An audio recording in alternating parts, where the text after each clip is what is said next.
Hello everyone, Reverend Deanna Cox here. Sorry, I was just trying to find a way to balance the phone so it wasn't jiggling too much on you.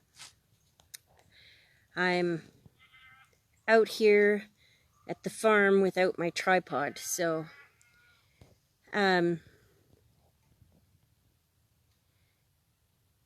we are in the process of moving our daughter's tiny house, and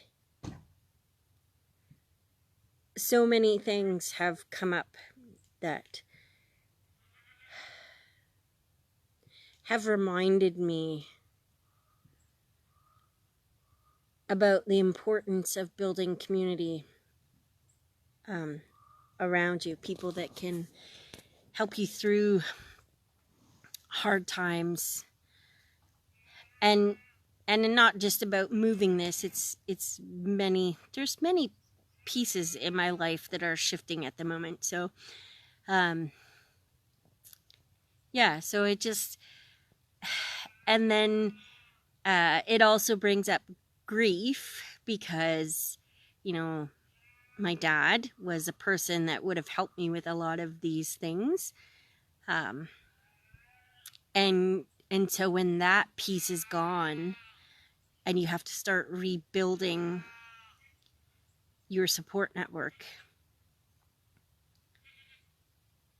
it's really hard. And so maybe there's something that you can relate, that either you've moved to a new place or you maybe have a severed relationship, or maybe a loved one has passed on like me, or maybe all of the above.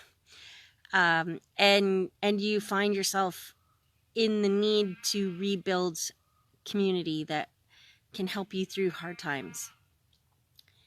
And it's not just that. There's even, I've heard many professionals talking about how since COVID, the need for community, a sense of community, is so much greater right now. And we're trying to build that. But I also had a conversation today with a tow truck driver, actually, about how it's hard to build community when there are so many people out there. I shouldn't say so many. When there are some people out there who use vulnerability to take advantage. You may have I certainly have been noticing that a lot of the scams that are coming out are taking advantage of our hearts, of our and they're using vulnerability to kind of catch us off guard. You know, like the scams on Facebook you see are like, help, my child, my dad, my senior, or my dog is missing, and then they clone your information. Or, you know, we've heard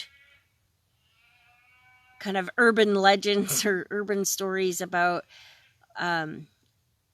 someone who is on the roadside asking for help, and somebody stops to help them and they get robbed or beat up. And, you know, these things do happen and we do have to be careful, but we also need to build community. And so that's,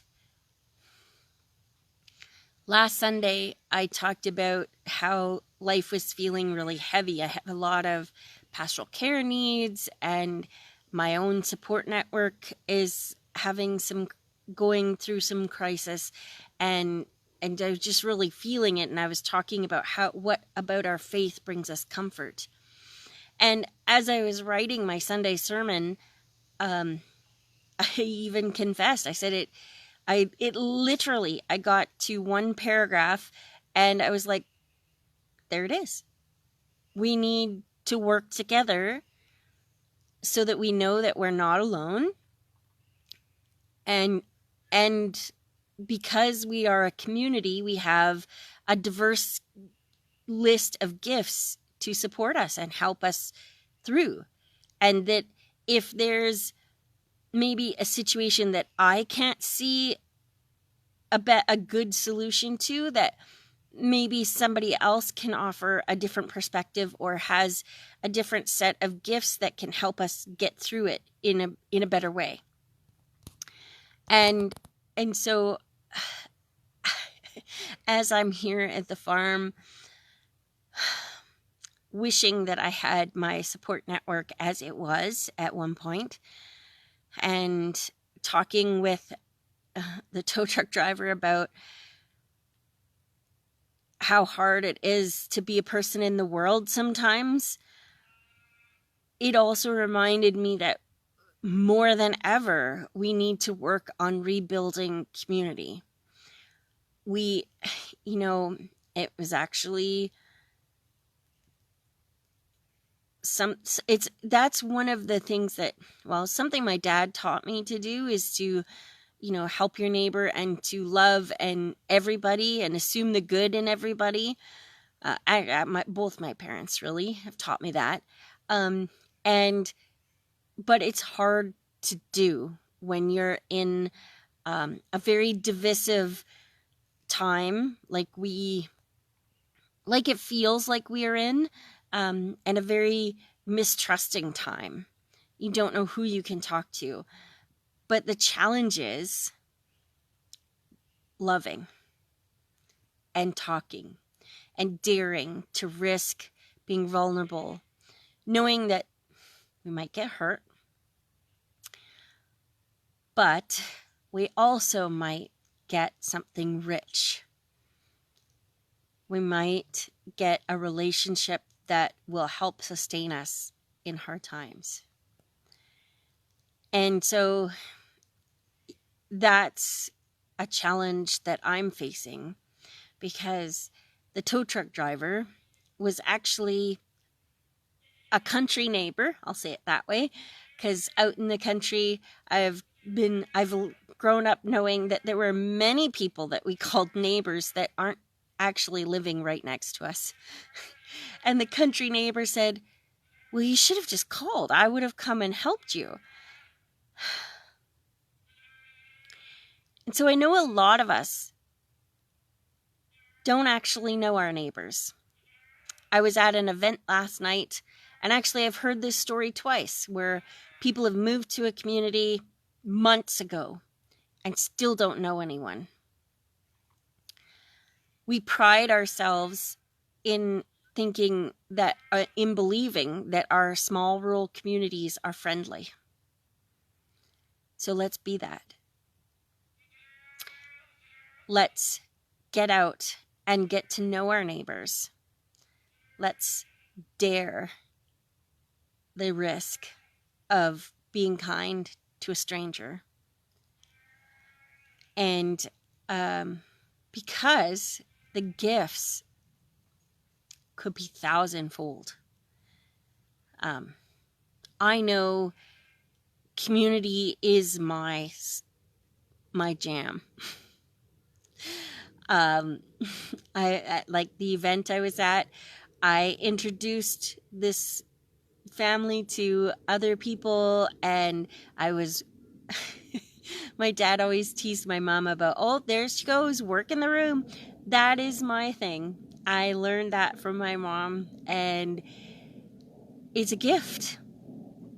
Yes, it can be annoying to the rest of my family, but it is a gift at being able to network and help people connect.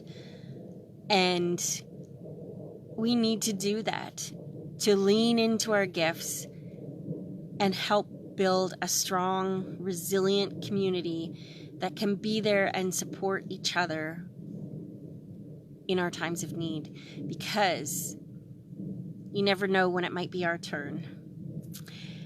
And so I know that we have some of our people going for tests and surgeries this week.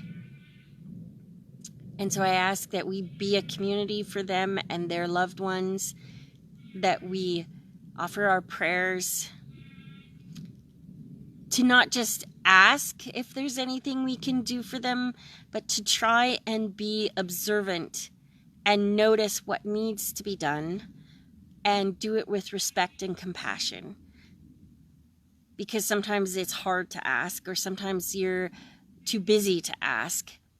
And so let's pay attention to each other so that we can be there. And and to continue to hold them in prayer, because we need that a lot right now. So thank you to all who are supporting our people and me. I appreciate that. And we'll get through this together with the richness of community. And I'm super excited because our community spaghetti suppers are starting again soon. And that is another way to build community. So, friends, I thought I was done with the challenges, but it was like 32 degrees yesterday. So maybe it can still be considered a summer challenge to go out and make a friend, get to know a neighbor, help someone out, build community wherever you go. Take care. God bless you and keep you. God's face shine upon you and bring you peace. Amen. We'll see you next week. Take care.